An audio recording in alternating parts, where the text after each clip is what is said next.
No sinye MiPROMO now, ya Woewoe now. Nyenuku boblo den, nyemenu kamaglo. No sinye MiPROMO now, ya Woewoe. Yaksa maglo den,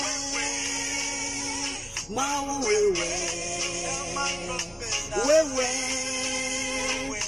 Woewoe. Yaksa maglo den.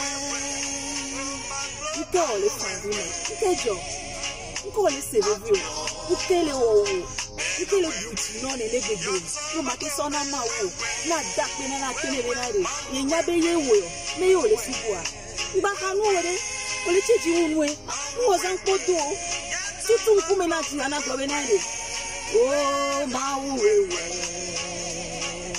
ma glo, be na Woewoe. Nke jo havinye nke le wo nke le gbaji no ne ni o yo le gboro na mo le se go mi o nke jo nke se wo na ma wo ji o ne po ji jo de ma wo ti parce da wo nu ga ona la bro to ji o le bi na de ndi pepe tere jo re ji bi are ye wela ne ye po galati wo feti o ne ye sun blede ne bim le si o ne gam le si ya ke po de famille oji o are to ji e be ji me kiare e la tene be ye wela oh Woewoe, Woewoe, Woewoe.